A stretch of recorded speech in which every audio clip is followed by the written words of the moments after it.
Rookie third-round pick Junior Colson was back at practice on Wednesday, and he was showing exactly why everyone is so excited about what his future can be.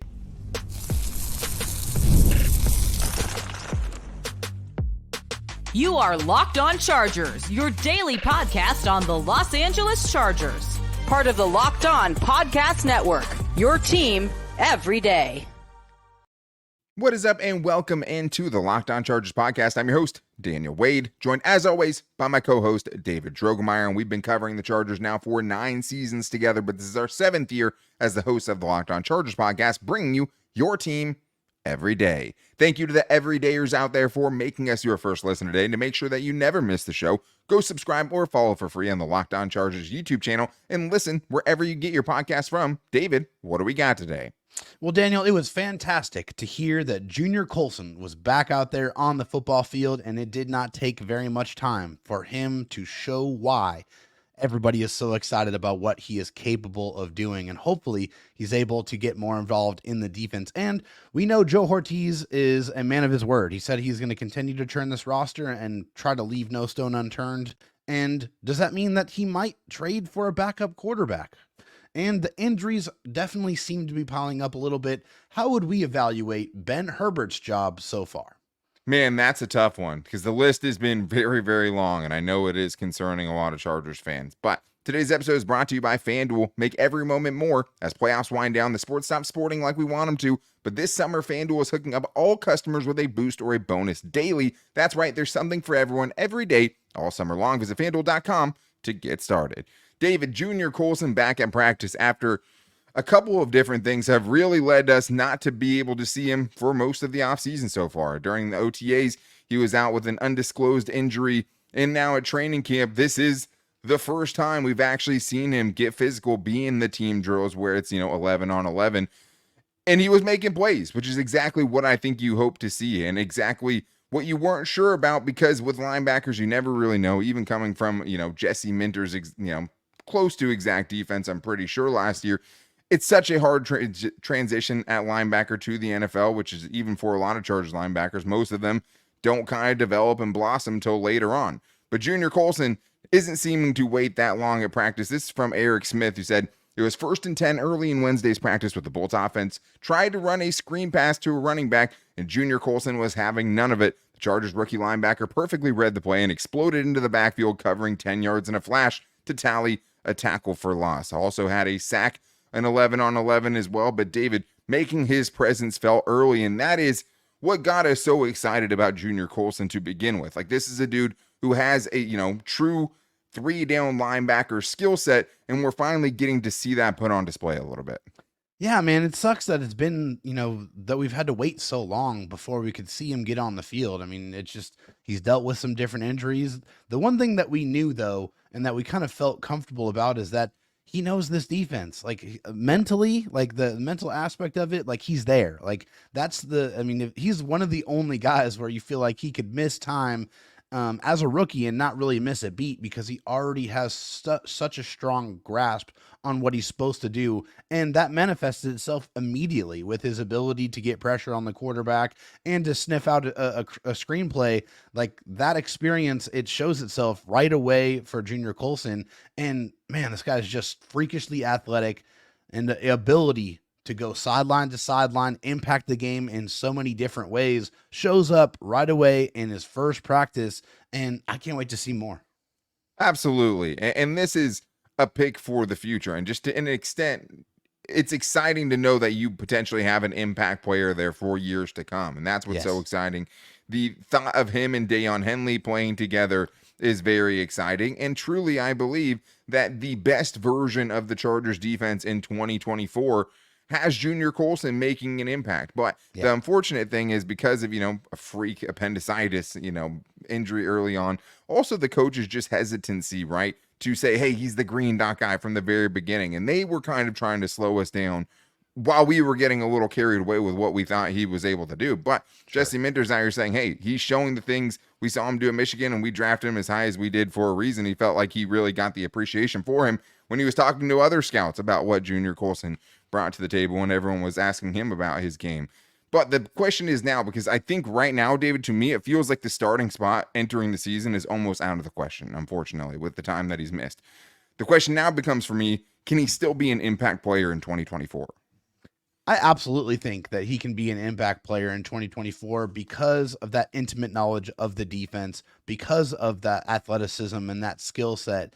I do feel like that it can translate. I mean, I feel like if you ask that question about any other rookie linebacker, I just don't know if you could say that, because we've seen it time and time and time again. It's taken 2, 3, 4 years for some of these linebackers to really develop and show up and be ready to make an impact with the speed of the game. But he's in such a unique situation where his transition couldn't really be any smoother than, being able to keep your defensive coordinator and being in your same exact defense. So, and we also know this is a game of attrition, right? Injuries are going to happen. And also, I think when Junior Colson goes out there and he's in practice every single day and he continues to make plays like this, he's going to force his way onto this football field. And man, that's a really exciting thought when you consider what Deion Henley and Junior Colson are able to do together. It just feels like when you look at their skill sets, they mesh very, very well together. And then you have a very young, very athletic core in the middle of your defense for hopefully a very long time. Yeah, and I think just, potentially a consistent force at that position for the first time in a long time, right? Like, they haven't had a guy there that's been a staple of a defense since in the a other long time. junior. I mean, yeah, probably since the other junior. I mean, Stephen Cooper was a guy like that for a while. I think Denzel Perriman even, brought some level of consistency and was always pretty good, just struggled with injuries. But yeah, I mean, I think there will be a chance for him to get on the field. I think it starts for him with special teams, because I think he has all the ability to be an incredible special teams player, and they can get some impact from him in that regard, even if it might seem like something that's not as important.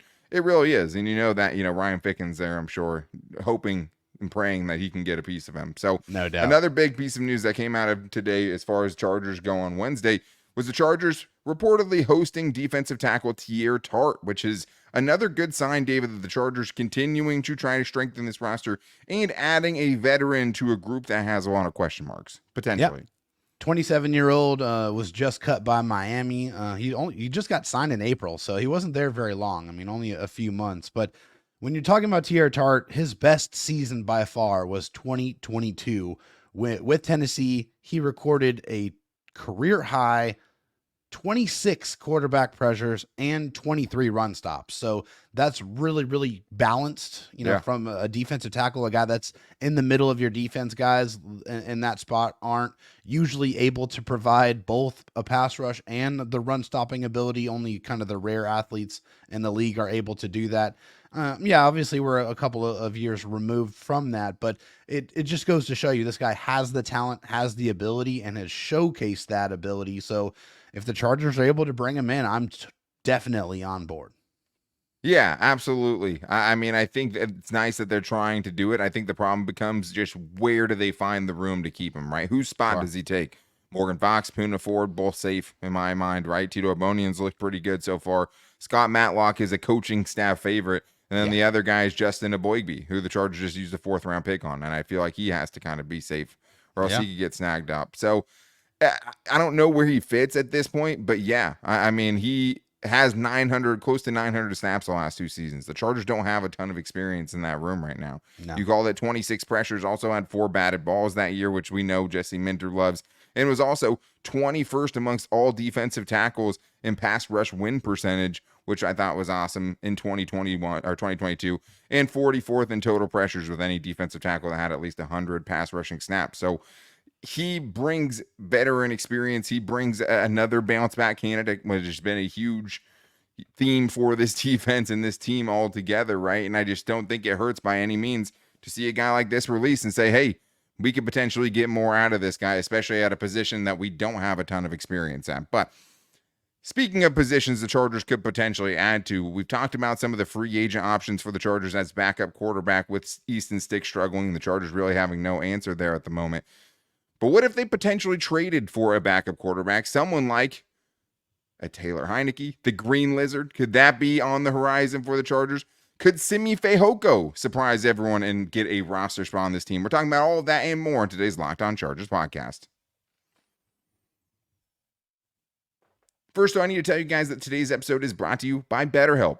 What are your self-care non-negotiables? Maybe you never skip leg day or therapy day. When your schedule is packed with kids' activities, big work projects, and more, it's easy to let your priorities slip. And even when we know what makes us happy, it's hard to make the time for it. But when you feel like you have no time for yourself, the non-negotiables like therapy are more important than ever. And I've always talked about, hey, it's important to take care of yourself so you can take care of the people around you as well. And I think for me, one of the great things about therapy is just getting out of my own head and talking to an unbiased person who can tell me how to prioritize the things in my life and to do the things that make me happy and not try to, stretch myself too thin. So that's why BetterHelp is great. If you're thinking about BetterHelp or starting therapy, give BetterHelp a try for sure. Just fill out a brief questionnaire to get matched with a licensed therapist. Never skip therapy day with BetterHelp. Visit BetterHelp.com/lockedon today to get 10% off your first month. That's BetterHelp, HELP.com/lockedon.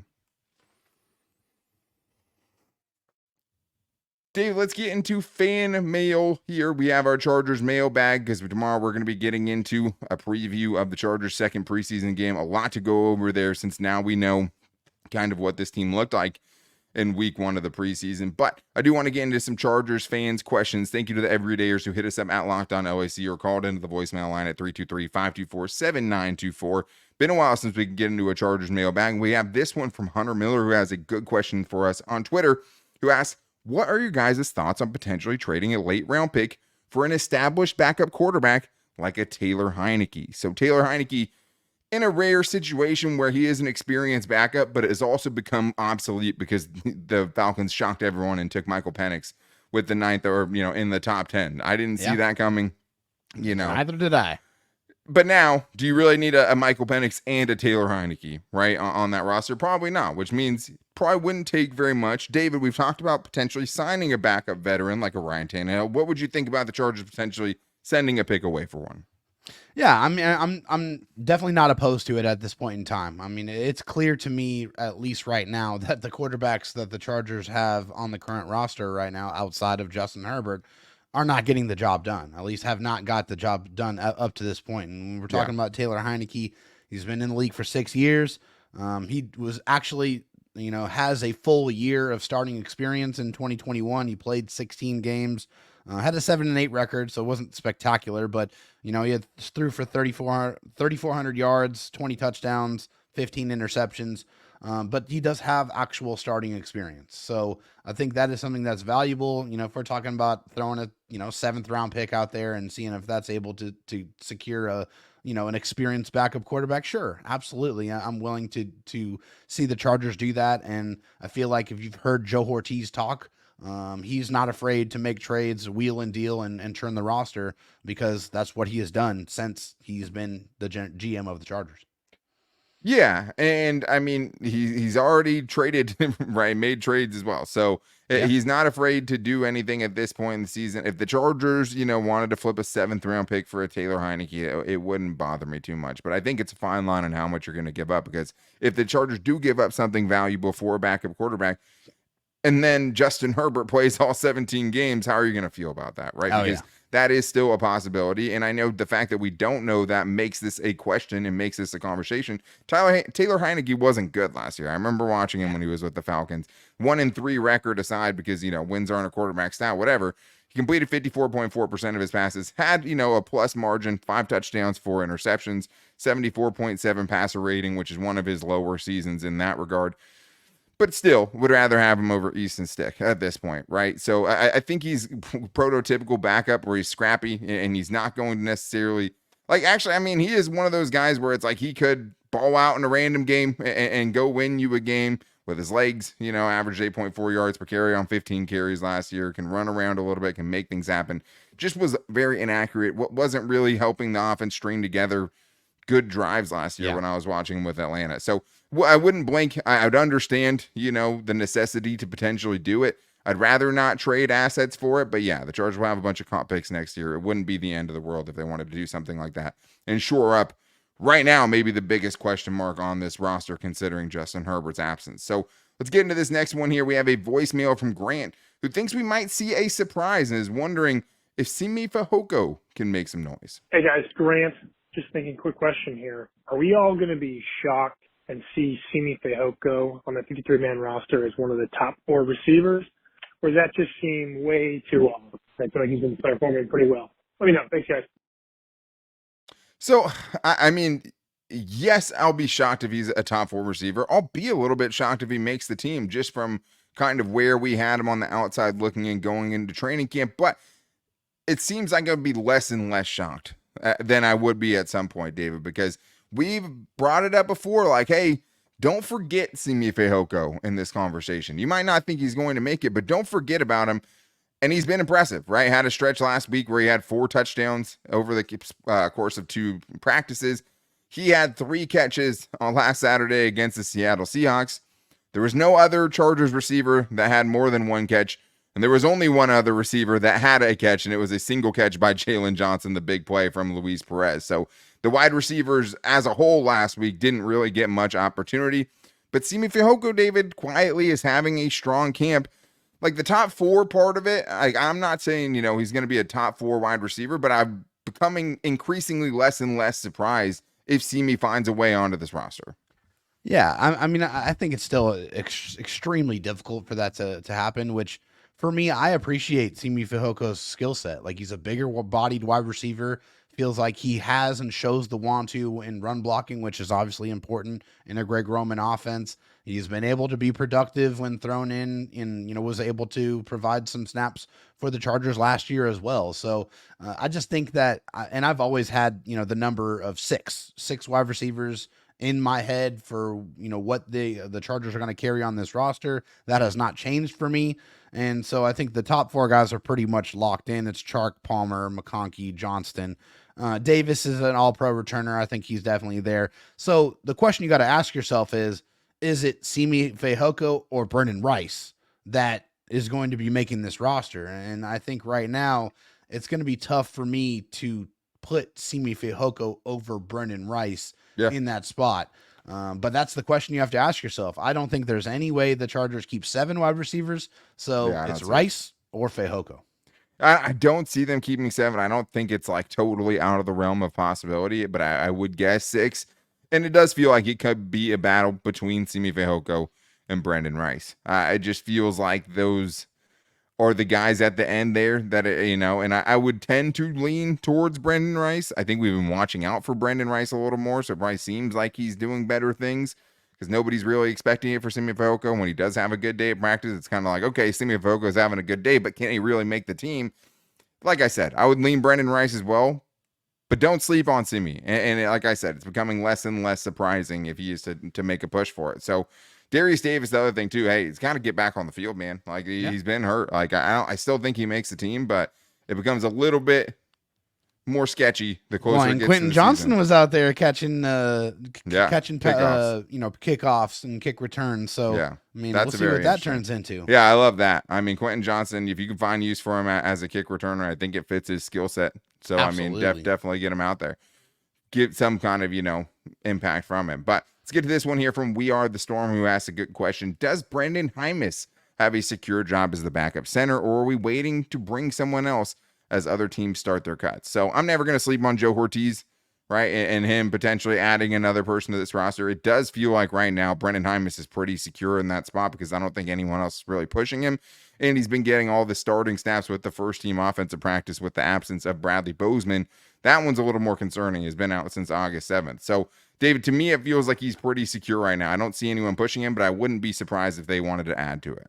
Yeah, no, I think he's secure right now with who the Chargers currently have. But when it comes down to roster cuts and they're cutting rosters down to 53, I think this is a position that the Chargers are going to be keeping a very close eye on to see if they can upgrade it with maybe a more natural center at that position. Yeah, and that is really Brendan Heinicke's only position right now. I know he's played a little bit of guard, but that's basically it. Jordan McFadden, with the loss of Jamari Sawyer earlier in training camp, has been pretty much playing exclusively guard right now when he's not playing, fullback and tight end with the first team offense. But yeah, I don't know. I don't see anyone really pushing him right now. He had a pretty up and down first preseason game, 15 pass blocking snaps, did give up 2 pressures, but last year was quietly good in pass protection, allowed only 4 pressures and 155 pass blocking snaps. So that's very good.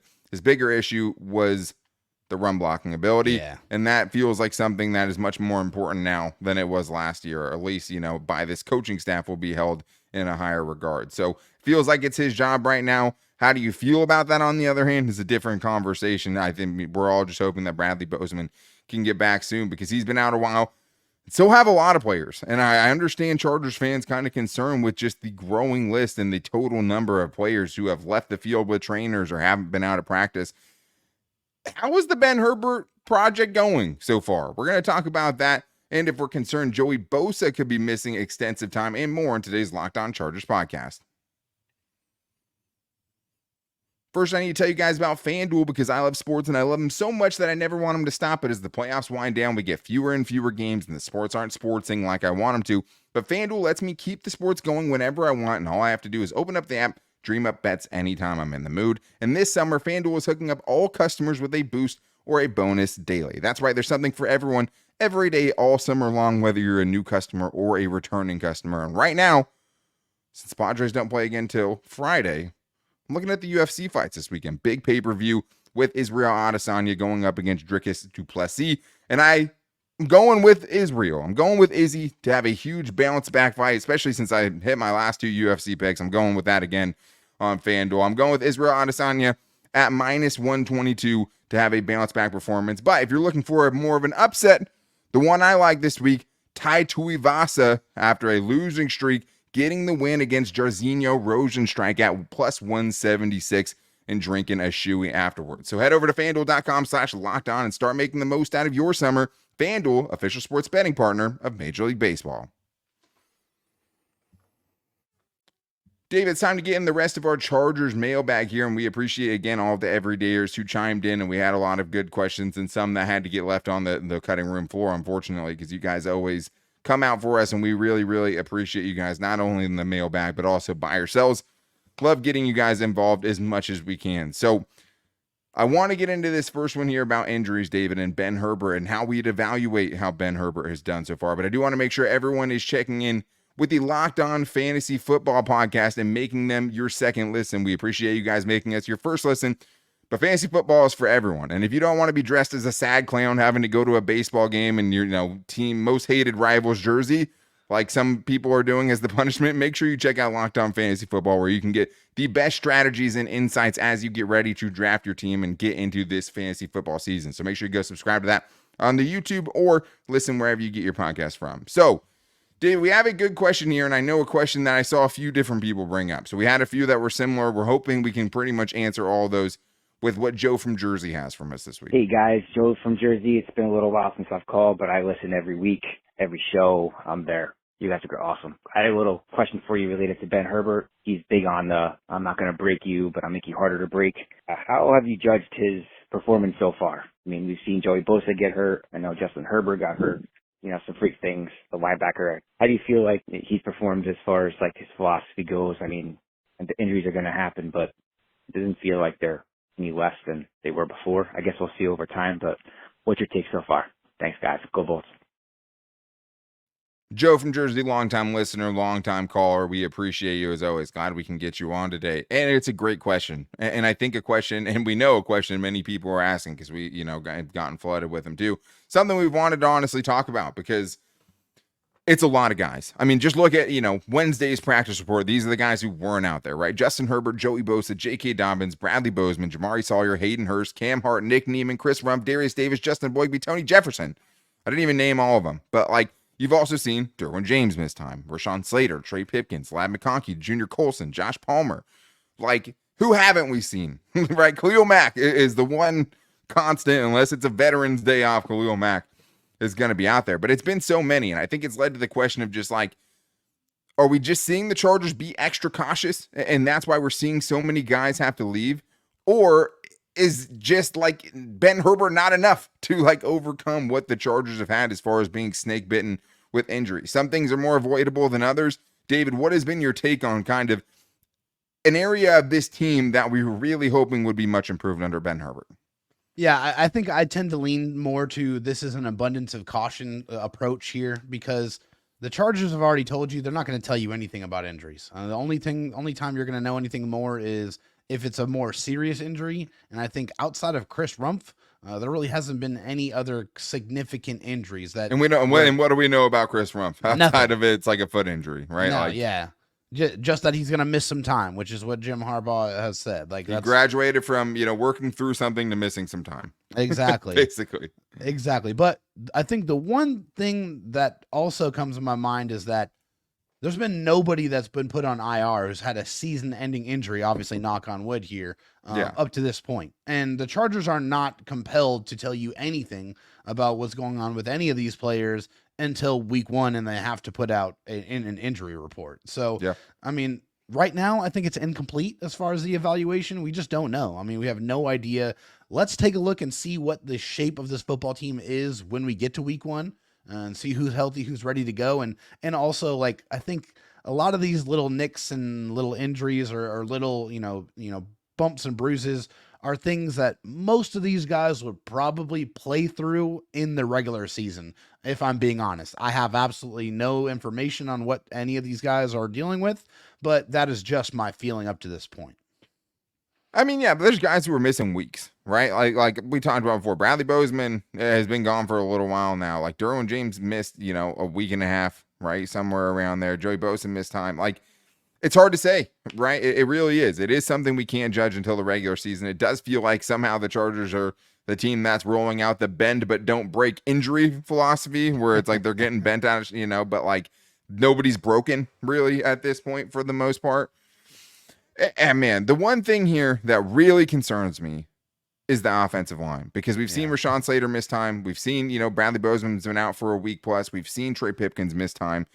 How much time has that starting 5 actually gotten together? I know Rashawn Slater's out here saying the chemistry is great, but we saw what the run game looked like last week with 4 out of 5 of those guys out there and no Bradley Bozeman, and it wasn't good. That is concerning. Like, the fact that those guys have had such little time while in pads to get their chemistry, that's concerning to me. And that is like one of the things where Justin Herbert and his receivers, all that stuff, like I feel like Justin Herbert is just good enough where he can mitigate that at least. The offensive line, I'm not so sure about, because this is an offensive line that needs to be much better. That has to be able to provide this team with a capable running game. And those guys haven't played together very much, David. And there's some new guys in new positions, brand new guys like Joe Alt, Bradley Bozeman, a new player, Trey Pipkins in a new position. There's 2 constants on that offensive line right now. Besides that, it's a lot of shuffling, too much for my liking personally. But let's get to this one quickly from Brett Austin, who asked, should we be worried about Joey Bosa? No one has seen him since he walked off the field holding his hand. Would they put him on IR if it was serious? David, what do you think?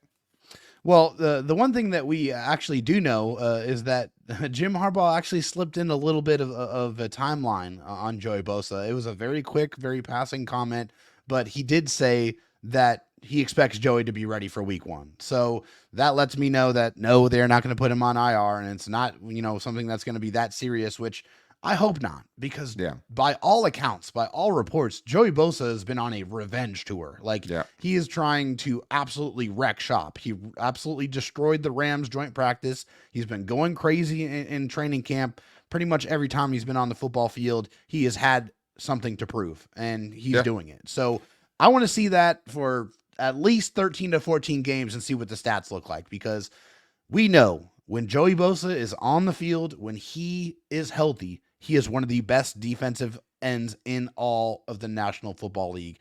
I just want to see it happen for most of one season, one time in the last 6 years. I would really, really enjoy to see that happen this season with the collection of talent they have at that edge room. Absolutely. I mean, it's huge. I'm always worried about Joey Bosa. To answer the question, Brett. I mean, no one's going to go on IR right now unless they're missing the whole season. That's an important thing for fans to know. If you get put on IR before you cut down to 53, you're done for the year. It's over. So, like, there are guys like a Chris Rumpf, for example, who could get kept on the roster if they want him to, right? They'd have to use a roster spot on him and cut somebody else, and then they could put him on IR the next day. And then he would be able to, he would come back in 4 weeks or whatever. So that's what the situation is right now. I'm not super concerned about this specific injury with Joey Bosa. I think he'll be back. Jim Harbaugh saying it. But, at the same time, I'm always just worried about Joey Bosa. So that's going to wrap things up for today's show. I do want to get this one. Let's go quickly, Dave. We got Zach, super fan Zach, who's asking, what has been your favorite interaction in person or interview with someone associated with the team? I want to get to this one. There's so many good things we've had. What would you go with real quick? Braden Fehoko was one of my Yeah. absolute favorite Yeah. interviews that we've ever done because he was so real and he gave us some kind of behind the scenes information. Definitely. That's one that I think I'll always remember. Yeah, that one stands out to me. He told us when the Chargers played the Colts a couple of years ago that Ryan Kelly, their center, was tipping his snaps. So when they ended up having a 4th and short situation pretty much end the game, they knew when they were going to snap it. They absolutely stuffed it. Love Sean Merriman coming on the show and telling us how he got the nickname Lights Out, knocking a kid out in high school. And getting Austin Eckler for the very first time was cool. That was a kind of, we made it moment to a certain level, to have him come on the show. I'll always be appreciative to him of that. But so many fun moments. It was hard to whittle it down to only a couple. But that is going to wrap things up for today's show. Make sure you guys are back here tomorrow as we preview this second preseason game and talk about, is this Easton Stick's last chance to potentially secure the backup quarterback spot for this team? Is one good preseason game going to do it? I don't think so in preseason week 3. So this feels very important. Also, Luis Perez, so much to get into. So make sure you don't miss it. Go subscribe or follow for free on the Locked On Chargers YouTube channel and listen wherever you get your podcast from, as well as finding us on our social media. You can find us on Twitter at Locked On LAC, where most people ask their questions today, or you can find us on our own personal accounts at Dan Talk Sports and Dro Talk SD on Twitter. You can also find the show on Instagram at Locked On Chargers and our Locked On Chargers Facebook page. Thank you to everyone who called in. Teair, yours was a little too long to get on the show, and we didn't have, it was too late to get another voicemail from you. We'll definitely get you on the next one. We love you. But thank you to everyone who called in at 323-524-7924 and gave us those voicemails. We really love to hear from you guys. But we'll be back here tomorrow previewing the Chargers' second preseason game against the Rams. But until then, guys, take it easy and go Bolts.